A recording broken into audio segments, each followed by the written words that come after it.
Good evening, everyone. Late Night Mega here, and tonight we're playing Standard for a change. So this is a deck that I've been using since Kaladesh came out, um, and it is a blue-red energy control, and very much a Drago style of control. I'll get into that in a little bit. And so going through the previews of Kaladesh, I saw Dynavolt Tower and I saw Harness Lightning and Glimmer of Genius and all this stuff, and I'm like, oh, I want to make a control deck out of this. This looks like a lot of fun, and it did not. It is not very modern viable. At least I'm 90% sure it is. I'm open to be proven wrong about that, but we don't see Dynavolt Towers running around in modern, at least not yet. But anyways, so I like this new energy counter mechanic, and so I wanted to try that out, and so that meant a standard deck. But of course, I didn't want to throw a bunch of money into this deck, and I was originally going to advertise this deck as a budgetary deck, or a somewhat budget deck, because I had only put in like less than $30 to get all of the Kaladesh and Eldritch Moon cards that I needed for this deck, and the rest of the stuff I had sitting around in my collection. And so I was really happy about that, but then Dynavolt Tower kind of spiked, Harness Lightning kind of spiked, Aether Hubs kind of spiked. Also, I pre-ordered a lot of this stuff for very, very cheap. I was very surprised. And of course, the big guy up here, Torrential Gearhulk, he really spiked. And when I was looking through the previews of him, I'm like, oh man, that's a card I want to try out. Not even just for standard, but also for modern as well. Like, oh, he's probably going to be like the most expensive Gearhulk. And then found a site that was pre-ordering him for just under $5 a piece. So I picked up a couple of them, and I'm very glad I did. So anyways, onto the deck. The deck plays like a Drago control for the most part. Play out your lands. You have a lot of cheap removal with Galvanic Bombardment, Harness Lightning to kill your creatures. If you don't need to do that, then you can fire off and anticipate at the end of your opponent's turn. And you also have lots of counters. You've got 4 of this new Revolutionary Rebuff and 4 Void Shatters. The rebuff, a lot of people have told me not to run it, but yet there's still a lot of creatures. There's a lot of planeswalkers. This is a good thing to take out planeswalkers early on. And also just any sort of, well, not an artifact spell. And but given the prevalence of artifacts in Standard, I have considered swapping them out, some number of them out for negates in the main deck. Not sure about that, but yeah, I've played this deck for a few weeks, had very strong showings with it, ending with a 5th place at an FNM, a 1st place after that, and then a 3rd place at game day. So I'm very happy with the results, and this deck performs pretty consistently. And so the general idea is in the early turns, control the board with these spells and your counter spells. Glimmer of Genius can get you some more cards. Again, it's instant, so and the Scry 2 is also very nice with Glimmer of Genius, and you get 2 energy with it. So what do we have for energy payoff cards? Well, we have Harness Lightning here, which this basically just reads as a 2-mana instant that says destroy target creature. For as much as I have played this deck, I have yet to come across a case where Harness Lightning doesn't just flat out destroy the creature with or without other energy that I have saved up. Dynavolt Tower, we have tons of instants and sorceries in this deck, and so actually they're all instants, and so this just turns everything that we cast into 2 additional energy, which we can use for our Harness Lightning, the tower itself, and also we have Whirler Virtuoso up here, which I've been pretty happy with this guy. He's not disappointing. He's not super bombastic or anything like that, but he's serviceable. You get a 2/3 for 3, uh, pretty decent sized creature as far as control goes, and then you can also just dump some amount of energy into him. Usually I'll just make 1 or 2 Thopters and just start pinging away at my opponent, and then build up more energy for the Dynavolt towers.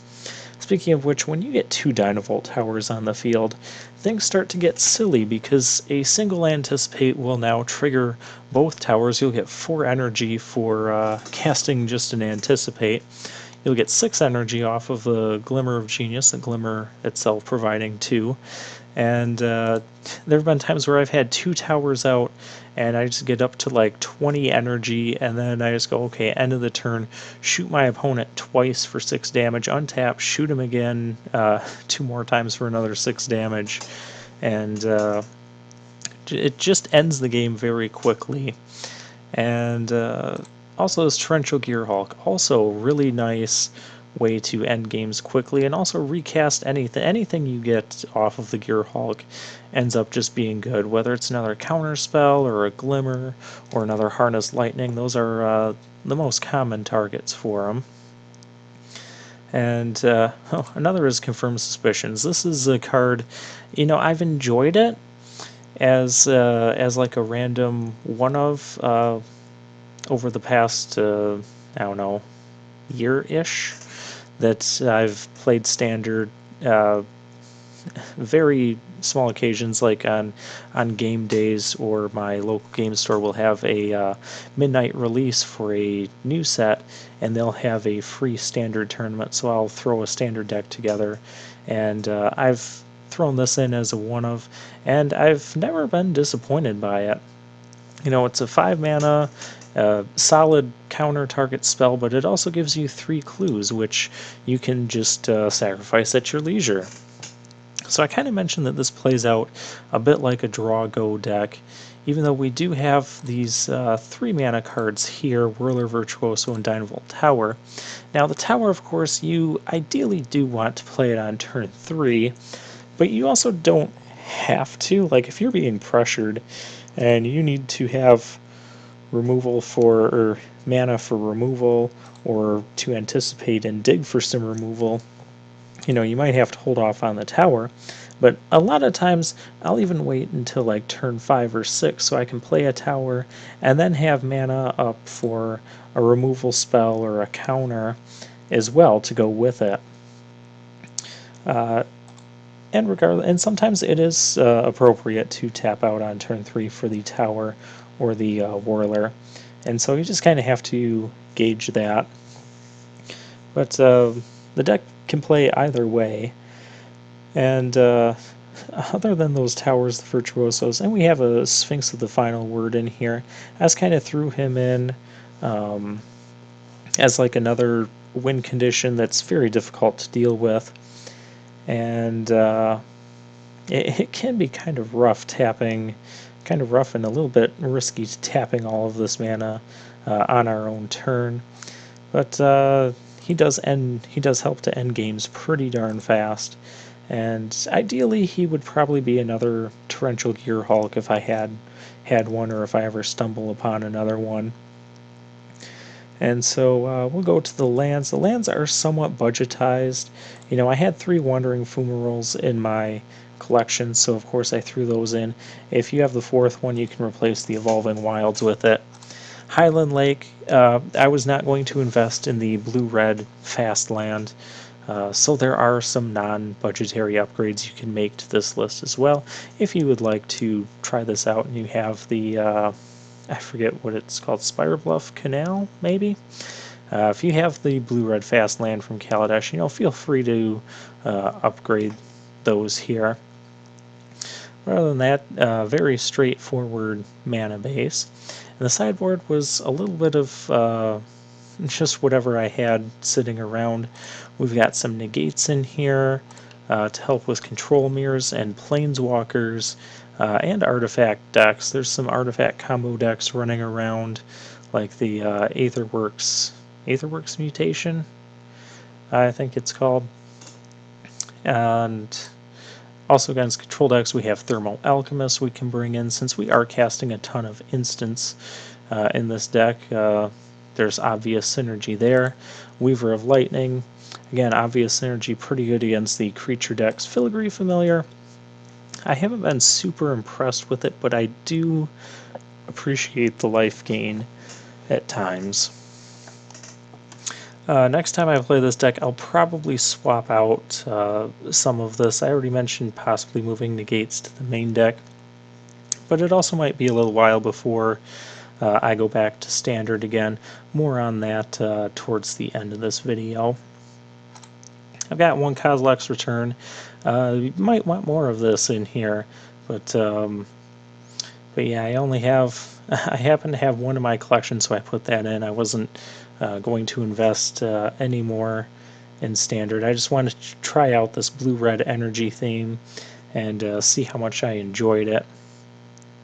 And Structural Distortion, this could also easily be something else as well, but it can deal with artifacts that have entered the battlefield. It can also deal with man lands if I'm in a control mirror or something, and man lands are causing me issues. I can use this on them. So, a couple of other things to note. There are some other cards that are not here that very well could be. The Metallurgic Summons, if I was going to get one or even two of those, it'd probably go in place of one of the Whirler Virtuosos and possibly the Sphinx as well, if I get a second one. So you could try out those in there. So there are some different changes we can make to this deck, but overall, very solid deck. Very solid, you know, play it very much like you'd play a Drago style deck. So if that's your type of deck, I would recommend you give this deck a shot. It's a lot of fun. Another card that I did try out in this deck was Confiscation Coup. I tried it as a 3 of, and I just felt that it was it wasn't really worth the cost to tap 5 mana and steal something. Granted, with Dynavolt Tower out, I could steal pretty much any creature or artifact I wanted, but there's a lot of creatures with enters battlefield effects going on right now that aren't as impressive when you let those resolve and then steal it as opposed to just countering it.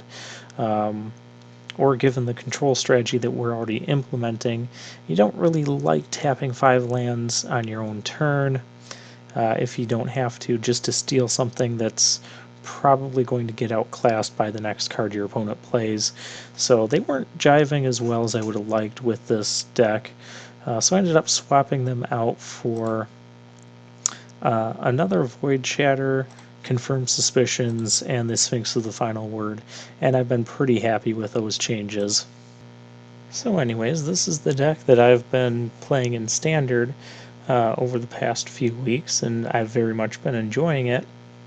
But I've also, funny story, when I got these cards, I pre-ordered them online, and the week I got them in, I had also built a new Modern deck, which I'm playing right now.